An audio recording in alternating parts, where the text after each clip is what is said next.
욥기 9장은 욥의 대답인데 욥기 9장의 특징 중 하나는 법정 용어나 법정에서 사용하는 형식들이 가득하다라는 겁니다. 그래서 스티븐 제이 로손이라는 학자는 욥기 9장은 법정 형식과 용어들로 차 있다라는 이야기를 했는데요. 이 법정 앞에 서서 심판받지 못하니까, 그리고 자꾸 검사 3명이, 친구 3명이 검사가 되어서 자기를 막 팍팍 찌르니까 내 이럴 바에는 차라리 법정에 가가지고 무죄를 증명하고 싶다라고 이야기하는 맥락으로 생각하시면 될 것 같습니다. 17절에 보면 폭풍으로 나를 치셨다, 나를 치는 것이 폭풍처럼 느껴졌다라는 것은 전에 우리가 이야기했듯 예기치 않은 고통, 몰아치는 고통이 있었다라는 고백이고요. 까닭 없이 내 상처를 깊게 하셨다라고 하는 말은 하나님께 2차 가해를 당했다. 내 상처가 있는데 그 상처를 그대로 치료하도록 약을 발라주신 게 아니라 그 상처의 송곳으로 후벼 파는 것 같은 2차 가해를 받는 것 같은 느낌을 받고 있다. 나를 숨쉬지 못하게 하시며 18절에 보시면 이건 전형적인 공황장애의 증상인 거죠. 그래서 숨쉬기 어려울 정도로 숨이 막혀가는 욥의 모습을 그리고 있고, 그리고 괴로움을 내게 채우셨도다 라고 이야기를 하면서 쭉 뭐라고 이야기하냐면 21절입니다. 나는 온전하다마는 내가 나를 돌아보지 아니하고 내 생명을 천히 여기는구나. 어, 내가 지금 온전하다고 말하고 있지만 세번역 성경에는 나도 나를 잘 모르겠고, 그리고 공동 번역을 보면은 살아있는 것이 구역질 날 뿐이다 라고 이야기를 하고 있다라는 거죠. 이 우울증 증상으로 넘어가면서 자기를 혐오하는 모습을 그리고 있는 게 욥의 지금 현 상황이라는 거죠. 그때부터 지금까지 힘들어하는 사람들의 모습은 참 비슷한 것 같습니다. 예기치 않은 폭풍처럼 몰아치는 힘듦, 어려움 속에서 어떻게 해야 될지 몰라 아파하고 있는데 2차 가해를 당하듯 상처를 송곳으로 후벼 파는 것처럼 아프고, 그래서 공황장애의 증상처럼 숨을 쉬지 못하고 사람들이랑 함께 있는 것도 버거워하고, 그리고 괴로움이 채워지면서 내가 무슨 말을 하는지 솔직히 나도 잘 모르겠고 너무 힘들어서 그냥 딱 하나 내 마음 가운데 계속 맴도는 생각은 내 생명을 천히 여기는구나, 살아있다라는 게 구역질 날 뿐이다 라고 이야기를 하면서 자기 비하, 자기 파괴, 자기 혐오로 우울증적인 모습을 보이는 욥의 모습을 그리고 있다라는 거죠. 그런 욥이 인생을 해결하기 위하여 애를 쓰고 자기를 변화하기 위해서 노력을 하지만 사실은 잘 안 되는 것을 보고 있습니다. 욥부터 우리까지 이 모습을 탈출하려고 노력을 많이 하는데 잘 안 되고 있다라는 걸 우리는 오늘 확인할 수 있다라는 거죠. 20절을 보면은 메시지 성경에 20절은 이렇게 이야기합니다. 내가 결백하다 해도 내 입에서 나오는 모든 말이 날 유죄로 보이게 만들 거네. 내가 흠이 없다 해도 무죄를 항변할수록 더 나쁜 놈으로 보일 거야. 이 법정에서 내가 계속 무죄라고 소리를 지른지언정 오히려 소리치는 나를 보면서 저것 봐, 저 화내는 거 보니까 원래 나쁜 놈이 많네, 이런 식으로 억울하게 손가락질 당할 거라는 욥의 슬픈 고백이 있다라는 거죠. 25절, 26절은 메시지 성경에 이렇게 기록되어 있습니다. 시간이 얼마 안 남았고 남은 생애가 쏜살같이 달려가니 그 속도가 너무 빨라 좋은 일을 볼 겨를이 없습니다. 그 지나가는 것이 돛을 올려 바람을 받으며 달리는 배 같고 먹잇감을 향해 내리닫는 독수리 같습니다. 감사를 선택해라, 감사를 이어가라, 뭐 이렇게 말을 많이 하는데 저 뭐 선택할 여유도 안 주고 지금 몰아치고 있지 않습니까? 제가 여기서 무슨 감사를 선택하고, 이 좀 여유를 줘야 내가 하루를 돌아보고 감사를 할 수 있는 좀 시간을 가질 텐데 이렇게 쏜살같이 하루가 끌려가고 하나 일이 해결되기도 전에 또 하나가 터지고 해결되기도 전에 또 하나가 터지고 이 속에서 내가 뭘 어떻게 하라는 얘기입니까? 라는 이야기를 욥이 그리고 있다라는 거죠. 자, 여기까지 욥이 지금 현 그 상황을 어떻게 이해하는지, 그리고 욥이 이 고난이라는 문제 가운데 어떤 반응을 하고 있는지를 우리가 보게 되었습니다. 욥은 이 고난을 탈출하기 위하여 세 가지 방법을 사용합니다.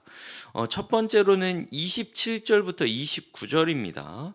가령 내가 말하기를 내 불평을 잊고 얼굴빛을 고쳐 즐거운 모양을 하자 할지라도, 이 말은 뭐냐면 하루를 힘을 내. 이럴 때일수록 힘을 내야 돼. 정신 차려. 일상으로 돌아가야지. 언제까지 우울해할 거니?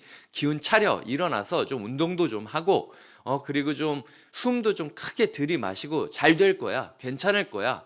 뭐 이상한 영화나 음악 같은 거, 우울한 거 듣지 말고, 이럴 때일수록 좀 기쁜 거, 밝은 거, 좀 가슴 뛰는 거, 이런 거 들으면서 기분 전환을 해보는 거야. 라고 이야기하는 게 욥이 내가 이러면 좀 여기서 회복될까? 라고 생각하는 첫 번째 모습이었다라는 거죠.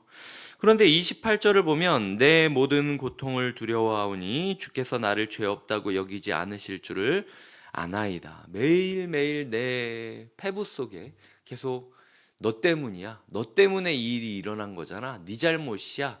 라는 죄책감이 마치 내 목에 있는 모래, 내 그 심장 근처를 조이는 마음처럼 계속 죄책감이 나를 쥐어 짤 걸.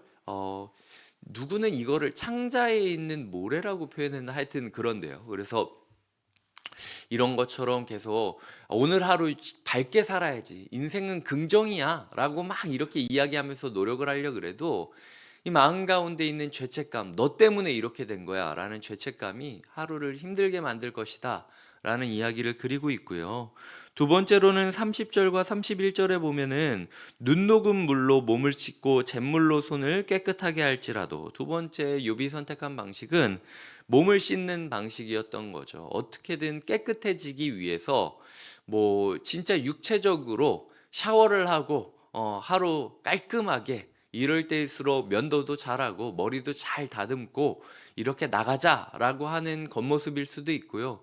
종교적으로 봤을 때 이렇게 잿물이나 이런 것들로 몸을 씻으면서 몸과 마음을 새롭게 하기 위해서 더 종교적으로 열심을 가지고 기도도 열심히 하고 찬양도 열심히 하고 그리고 그 모임도 열심히 참석하고 이러면 괜찮을 거야 라고 이야기하는 것들이 몸을 씻는 방식일 수도 있어요. 그런데 그렇게 해도 소용이 없던 게 31절에 보면 주께서 나를 개천에 빠지게 하시리니, 어차피 인생이 시궁창인데 오늘 내가 뭐 샤워를 잘하고 머리를 잘 가다듬고 거울을 보면서 이렇게 깔끔한 모습으로 나선들 그게 무슨 소용이 있습니까? 내가 뭐 기도를 한들 찬양을 한들 뭐 그리고 모임에 참석한들 그게 무슨 도움이 됩니까?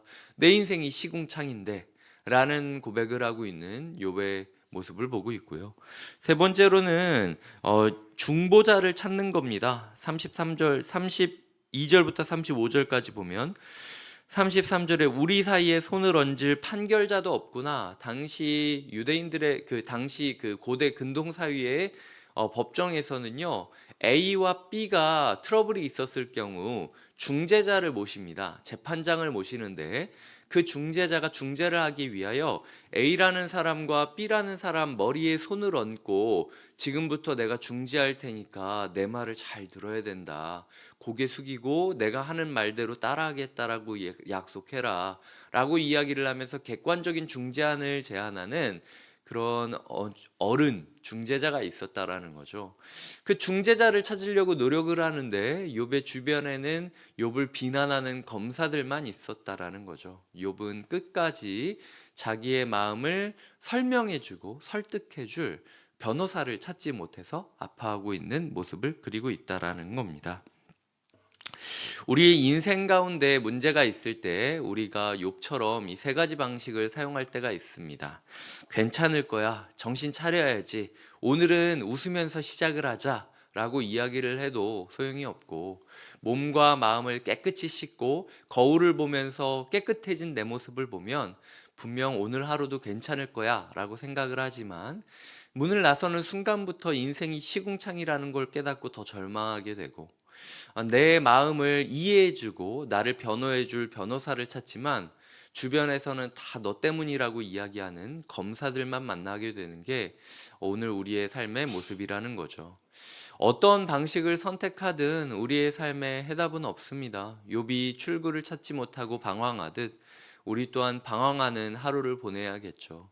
하지만 제가 말씀을 묵상하면서 한 가지 희망을 가졌던 건, 아이러니하게도 욥이 32절 33절에서 이렇게 말하지 않습니까? 하나님은 나처럼 사람이 아니신즉 내가 그에게 대답할 수 없으며 함께 들어가 재판을 할 수도 없다.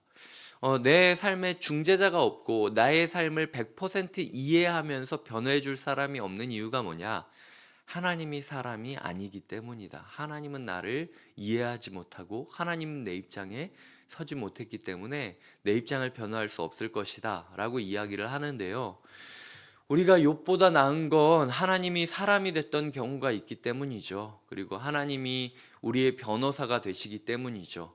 예수 그리스도께서 오셔서 우리와 동일한 고난을 당하셨고 하늘 보좌 우편에 가셔서 지금도 우리의 변호사가 되셔서 하나님 오른쪽에서 계속 하나님이 우리를 심판하려고 그럴 때마다 하나님 정신 차리시라고, 하나님이 나 보낸 이유가 있지 않냐고, 조금만 더 기다려 달라고, 아직 때가 안 되지 않았냐고, 쟤 저러다가 인생 끝낼 거 아니다, 분명히 변화할 거고 쟤 저 사정이 있는 거다, 내가 당해보니 알더라 라는 식으로 예수님이 보좌 우편에서 우리를 위하여 기도해 주시고 중보해 주시고 변호해 주시는 모습으로 살고 계시다라는 거예요.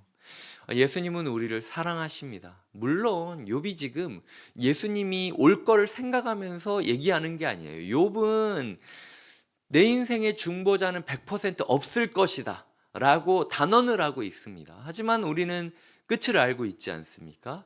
아니다, 중재자가 있더라. 이게 우리의 삶이라는 거죠. 그러니까 오늘 우리가 욥처럼 동일하게 예기치 않은 폭풍 같은 고난 속에서 숨을 쉬지 못할 정도로 답답하고, 그리고 내 삶이 구역질 날 정도로 우울증적인 모습을 보이게 된다 할지라도요, 다른 것으로 해답을 찾지 말고 예수 그리스도가 나의 중재자가 되기를 바라는 마음으로 나아가야 되는 것이 필요하다라는 거죠. 이게 욥과 우리가 다른 유일한 부분이라는 겁니다. 하나님께서는 우리를 욥처럼 버려두시지 않고 우리에게 예수님을 주셨다라는 것. 그래서 괜히 오늘 하루 잘 될 거야 최면 걸지 마시고, 깨끗하게 씻으면 내 삶이 뭔가 개운해지겠지 생각하지 마시고, 이 사람 저 사람 기웃거리면서 내 마음 알아주기를 원하지도 마시고, 예수 그리스도 앞에 우리의 삶을 내어드리는 하루 되시길 주님의 이름으로 부탁드립니다. 기도하시겠습니다. 하나님 아버지, 욥의 슬픔과 욥의 항변을 들으며 우리의 마음이 참 무겁고 마음 아픕니다. 하지만 그럼에도 불구하고 우리가 깨닫게 되는 건 욥과는 다르게 우리에게는 하나님이 사람이 되신 경우가 있다라는 것을 알고 있기 때문입니다. 누구보다도 나를 이해하시고 누구보다도 나를 변호해 주실 중보자 예수 그리스도 앞에 우리의 삶을 내어드리게 하여 주시고, 하나님, 예수님, 욥은 진짜 아무도 없다고 했지만 전 주님 있잖아요. 주님이 있는데 주님이 들어주시고 주님이 해결해 주셔야죠 라고 예수 그리스도 앞에 우리의 문제를 내어드리는 하루가 되게 하여 주시옵소서. 감사하고 예수님의 이름으로 기도드립니다. 아멘.